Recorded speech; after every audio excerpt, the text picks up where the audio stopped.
नमस्कार। आज आप लोगों के समक्ष मध्य पाषाण काल माइक्रोलिथिक एज के विषय में हम कुछ तथ्य प्रस्तुत करेंगे। माइक्रोलिथिक एज 10,000 ईसा पूर्व से 7,000 ईसा पूर्व तक का माना गया है। मध्य पाषाण कालीन प्रथम स्थल या उसके जो औजारों की खोज हुई है 1867 ईस्वी में C.N. कार्लाइल महोदय के द्वारा की गई थी, जिन्होंने विंध्य क्षेत्र में लघु पाषाण उपकरणों को प्राप्त किया था।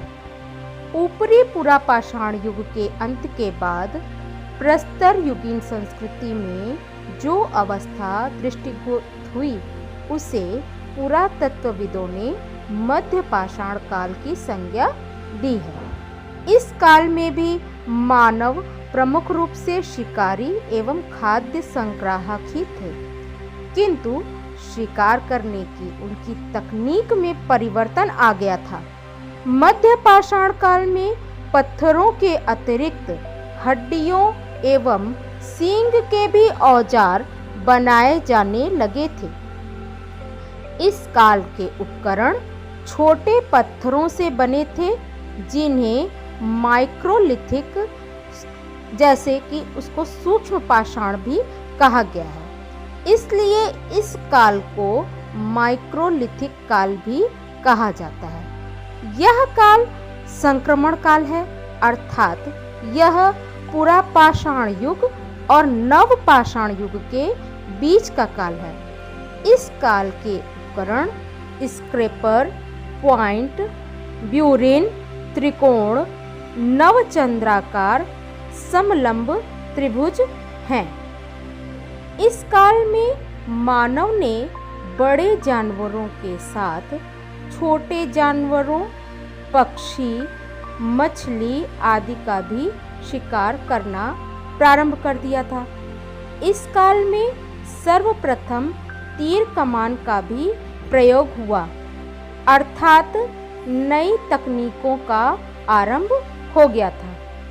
इसी मध्य पाषाण काल में आदमगढ़, जो होशंगाबाद मध्य प्रदेश में स्थित है, बागोर जो कि भीलवाड़ा राजस्थान में स्थित है, यहाँ से 5,000 ईसा पूर्व के पशुपालन के साक्ष्य मिले हैं। बागोर भारत में सबसे बड़ा मध्य पाषाण कालीन पुरा स्थल है। मानव द्वारा बनाया गया पहला पालतू पशु कुत्ता माना गया। लकड़ी की डोंगी का पहला साक्ष्य भी इसी काल से मिला है। इसी प्रकार गंगा घाटी में स्थित सराय नाहर राय, महदहा तथा दमदमा, जो प्रतापगढ़ उत्तर प्रदेश में स्थित है, इन स्थलों से भारत के सबसे प्राचीन मध्य पाषाण कालीन पुरा स्थल माने गए हैं। सराय नाहर राय एवं महदहा से सर्वप्रथम स्तंभ गर्त चूल्हों, मानव अस्थिपंजर एवं मृतक संस्कार विधि के साक्ष्य मिले हैं। गर्त चूल्हों में पशुओं की हड्डियां जली हुई हैं। इस प्रकार ज्ञात हुआ है कि मानव कच्चे मांस को पकाने लगा था, अर्थात वह अग्नि के प्रयोग से परिचित हो गया था। सराय नाहर राय में मानवीय आक्रमण, युद्ध तथा दंत रोग, जिसे ऑस्टियोआर्थराइटिस भी कहा गया, के प्राचीनतम साक्ष्य मिले हैं। सराय नाहर राय, महदहा तथा दमदमा से पशुओं की हड्डियों के उपकरण तथा सींगों के छल्ले भी मिले हैं। महदहा से हड्डियों के सर्वाधिक आभूषण मिले हैं। महदहा से ही युग्मित शवाधान, अर्थात एक ही कब्र में स्त्री पुरुष को साथ दफनाए जाने का भी साक्ष्य मिला है। मध्य पाषाण काल में ही राजस्थान स्थित सांभर झील के निक्षेपों से विश्व के प्राचीनतम वृक्षारोपण के साक्ष्य मिले हैं, जिससे पता चलता है कि हमारे पूर्वज भी वृक्ष संरक्षण के दिशा में संलग्न रहे होंगे।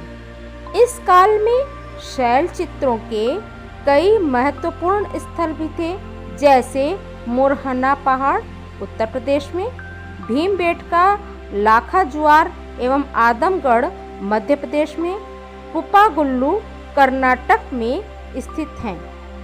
भीमबेटका की गुफाओं से प्राप्त सर्वाधिक चित्र मध्य पाषाण काल से संबंधित है। मध्य पाषाणकालीन कुछ अन्य महत्वपूर्ण स्थलों में लंघनाज जो गुजरात में है, टेरी समूह जो तमिलनाडु में है, वीरभानपुर जो पश्चिम बंगाल में है। मध्य पाषाणकालीन संस्कृति का महत्व यही है कि इस काल ने नवपाषाणिक संस्कृति का मार्ग प्रशस्त कर दिया था। इस प्रकार से आज हमने आप लोगों के समक्ष मध्य पाषाणकालीन स्थलों के विषय में कुछ महत्वपूर्ण तथ्यों को रखा है। आशा है आप लोग इसे जरूर पसंद करेंगे। धन्यवाद।